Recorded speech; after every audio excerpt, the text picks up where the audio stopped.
Página 178 del EPUB. Fenomenología del espíritu, por Hegel, Georg Wilhelm Friedrich Hegel. Edición de Antonio Gómez Ramos. 0.8. Prólogo. El empeño de romper con el pasado. No es difícil ver, por lo demás, que nuestro tiempo es un tiempo de parto y de transición hacia un periodo nuevo.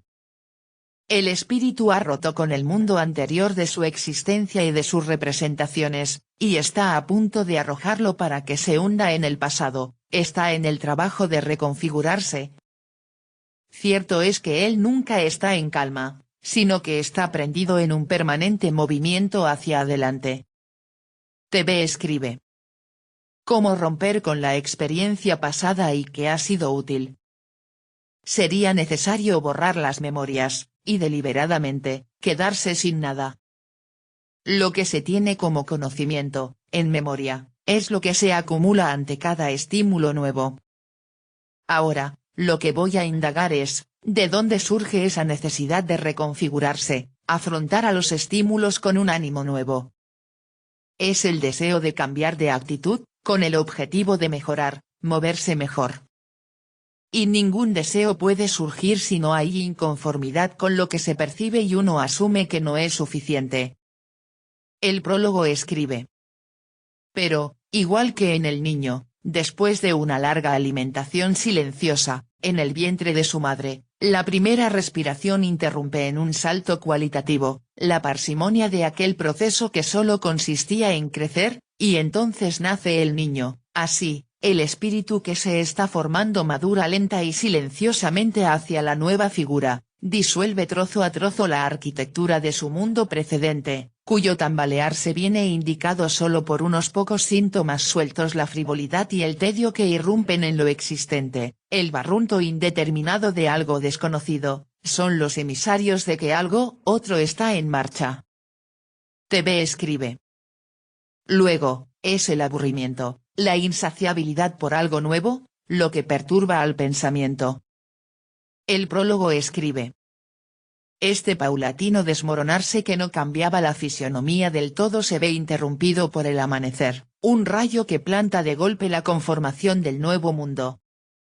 Solo que esto nuevo tiene tan poca realidad efectiva perfecta como, justamente, el niño recién nacido, y es esencial no dejar de atender a esto. La primera entrada en escena no es, por ahora, más que su inmediatez o su concepto. Igual que un edificio no está terminado cuando se han puesto sus cimientos, el concepto del todo al que se ha llegado tampoco es el todo mismo. Allí donde deseamos ver un roble en el vigor de su tronco y en la envergadura de sus ramas y en la masa de su follaje, no nos contentamos con que, en su lugar, nos enseñen una bellota. Y así, la ciencia, corona de un mundo del espíritu, no está culminada en su comienzo. TV escribe. Solo hay concepto, idea, y el concepto no está terminado. Ni siquiera al gurú más sabio se le concede el absoluto, lo que no puede cambiar. Como no hay algo concreto, la sensación de que algo hace falta, sirve para que el pensamiento se autoacose, se autoincite a ir por algo más, que intuye que no es concreto. ¿Y por qué debería uno de enfrascarse en esas búsquedas? Siempre hay algo más por indagar, y al ir viviendo, la ignorancia crece más y más, entre más se le aborda. El prólogo escribe. La revolución de ideas es inevitable. El comienzo del nuevo espíritu es producto de un vuelco revolucionario de largo alcance, con múltiples formas culturales, es el premio a un camino con múltiples revueltas y un esfuerzo y denuedo igualmente múltiples. Es el todo que retorna dentro sí desde la sucesión y desde su despliegue, el concepto, que ha llegado a ser simple, de ese todo. La realidad efectiva de este todo simple, empero, consiste en que aquellas configuraciones, convertidas en momentos, vuelven de nuevo a desarrollarse y darse una configuración, pero en su nuevo elemento, en el sentido devenido.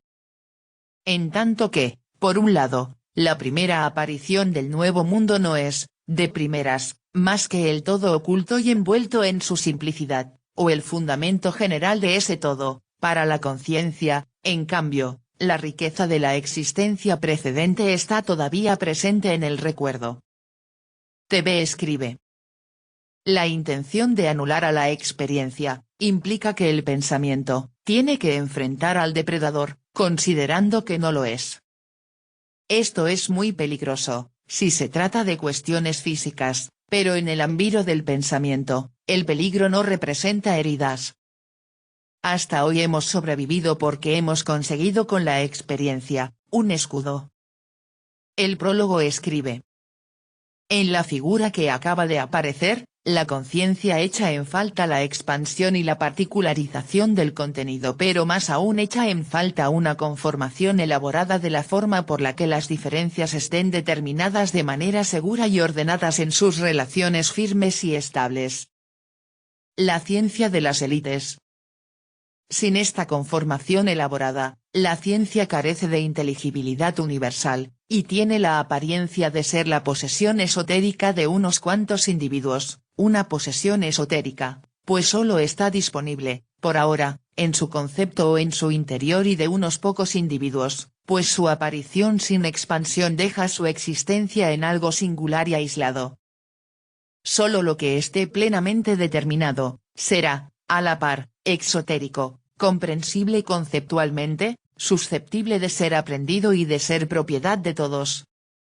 La forma entendible de la ciencia es el camino hacia ella ofrecido a todos y hecho igual para todos, y alcanzar el saber racional por medio del entendimiento es la justa exigencia de la conciencia que se suma a la ciencia, pues el entendimiento es el pensar, el yo puro sin más, y lo inteligible es lo ya conocido por la ciencia y por la conciencia no científica, lo común a ambas, por medio de lo cual ésta puede entrar inmediatamente en aquella.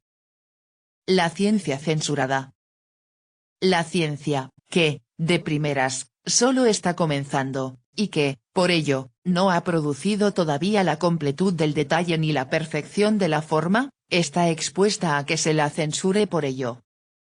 Pero si se considerase que tal censura le acierta en su esencia, ella sería igualmente injusta en tanto que es ilícito no querer reconocer la exigencia de esa conformación elaborada. Parece que esta oposición es el nudo principal en que el trabajo de la formación científica se consume hoy día y sobre el que aún no se entiende como debiera. Mientras un partido hace hincapié en la riqueza del material y en la inteligibilidad para el entendimiento, el otro las desdeña, cuando menos, y hace hincapié en la racionalidad inmediata y la divinidad.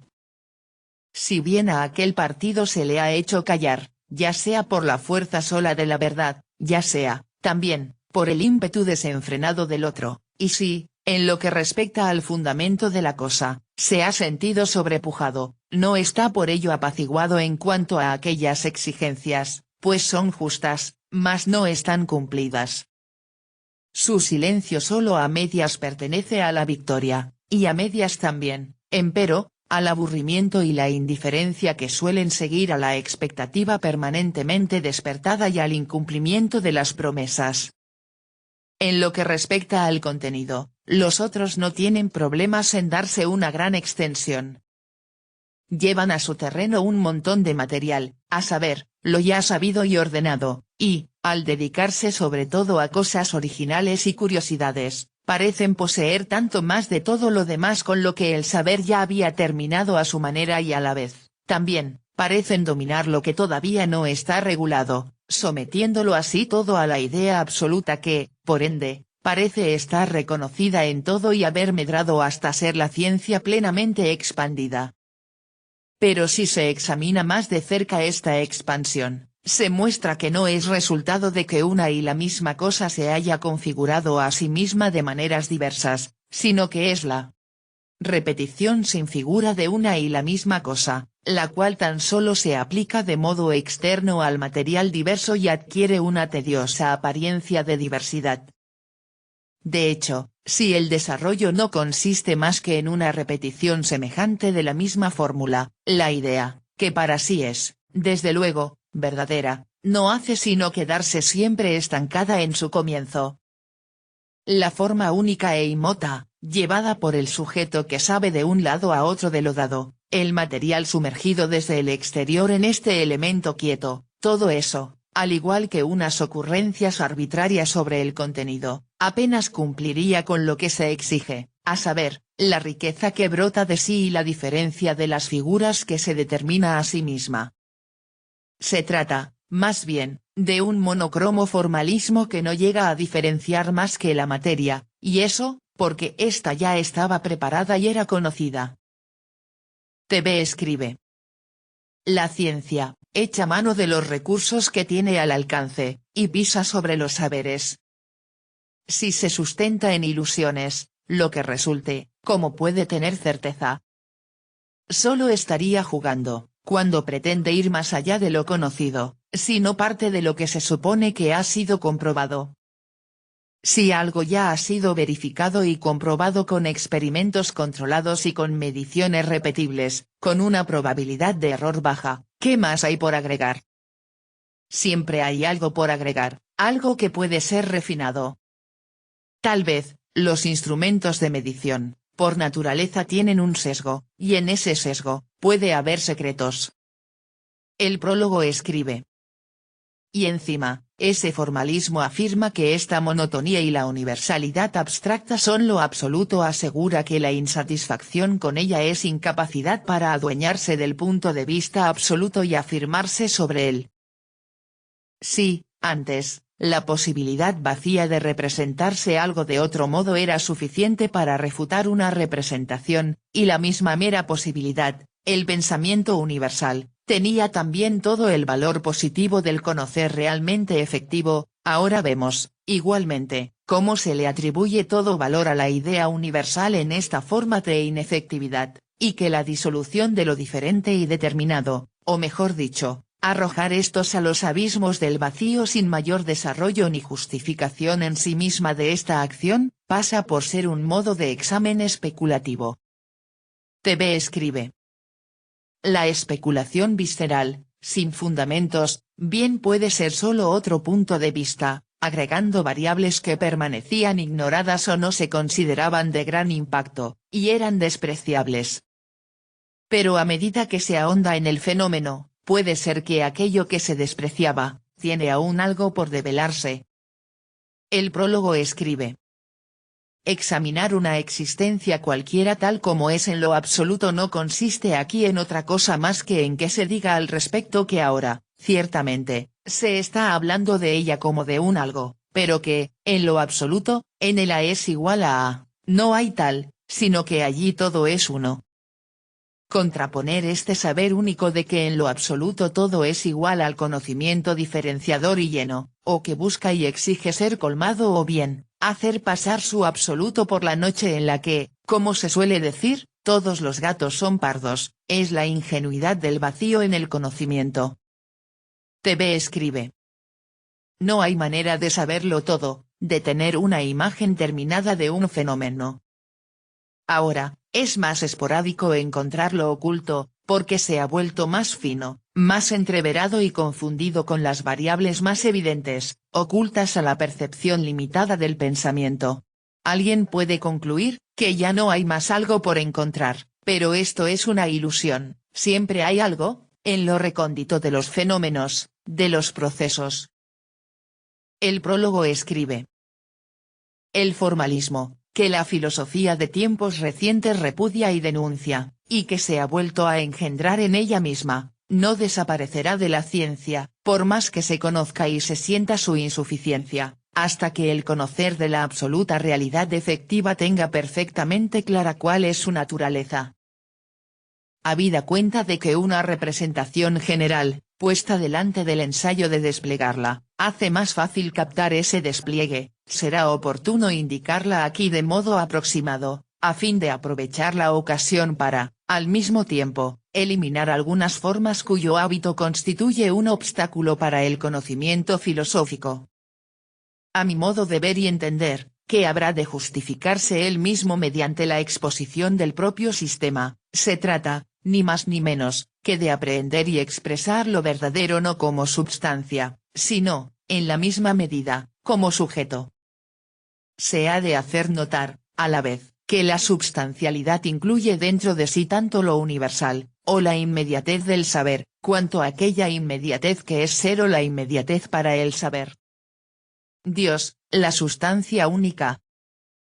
Si captar a Dios como la substancia única indignó a la época en que se enunció esta determinación, la razón de ello estribaba, por una parte, en el instinto de que la autoconciencia no hace sino sucumbir en esa determinación y no queda conservada en ella, pero, por otra parte, lo contrario, lo que mantiene al pensar como pensar, la universalidad, es la misma simplicidad o substancialidad indiferenciada e inmota y si, en tercer lugar, el pensar unifica consigo al ser de la substancia como tal, y capta la inmediatez o el intuir como pensar, se tratará todavía, entonces, de si esta intuición intelectual no recaerá de nuevo en la simplicidad inerte, y si no expondrá la realidad efectiva misma de un modo inefectivo. La substancia viviente es, además, el ser que es en verdad sujeto, o lo que viene a significar lo mismo, que solo es en verdad efectivo en la medida en que ella sea el movimiento del ponerse a sí misma, o la mediación consigo misma del llegar a serse otra. En cuanto sujeto, ella es la pura negatividad simple, y precisamente por eso, es la escisión de lo simple, o la duplicación que contrapone, la cual, a su vez, es la negación de esta diversidad indiferente y de su contrario solo esta igualdad que se restaura o la reflexión en el ser otro hacia dentro de sí mismo, no una unidad originaria como tal, o inmediata como tal, es lo verdadero. Lo verdadero es el devenir de sí mismo, el círculo que presupone su final como su meta, 96, y lo tiene en el comienzo, y que solo es efectivamente real por llevarse a cabo y por su final. Bien puede enunciarse, entonces, la vida de Dios y el conocimiento divino como un jugar del amor consigo mismo, 97, esta idea se degrada hasta lo edificante, e incluso lo desabrido, cuando faltan en ella la seriedad, el dolor, la paciencia y el trabajo de lo negativo. En sí, aquella vida es, seguramente, la igualdad límpida y la unidad consigo misma, para la que no son cosa seria el ser otro y el extrañamiento, ni tampoco la superación de este extrañamiento. Pero esto en sí es la universalidad abstracta, en la cual se prescinde de su naturaleza de ser para sí, y con ello, en general, del automovimiento de la forma. Cuando se dice que la forma es igual a la esencia, 98, es, justo por ello mismo, un malentendido pretender que el conocer se puede dar por satisfecho con lo en sí o con la esencia, ahorrándose, sin embargo, la forma, pretender que el principio absoluto o la intuición absoluta permitirían prescindir de llevar el primero a cabo o de desarrollar la segunda. Precisamente porque la forma le es tan esencial a la esencia como ésta lo es a sí misma, la esencia no debe ser captada y expresada meramente como esencia, esto es, como sustancia inmediata, o como pura autointuición de lo divino, sino, en la misma medida, como forma y en toda la riqueza de la forma desarrollada solo a través de esto es captada y expresada por primera vez como algo efectivamente real. Lo verdadero es el todo. Pero el todo es solo la esencia que se acaba y completa a través de su desarrollo.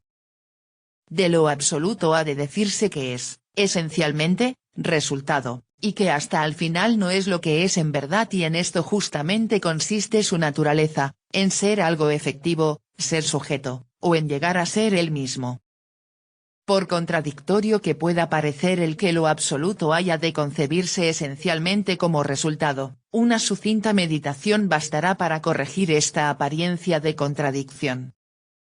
El comienzo, el principio, o lo absoluto, tal como se lo enuncia primeramente y de modo inmediato, es solamente lo universal.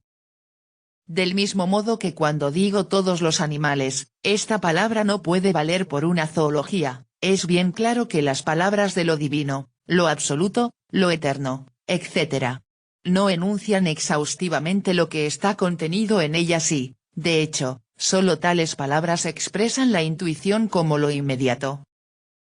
Lo que sea más que una de tales palabras, aunque solo fuera el tránsito hacia una frase, es, 99, un llegar a ser otro que hay que recoger, es una mediación.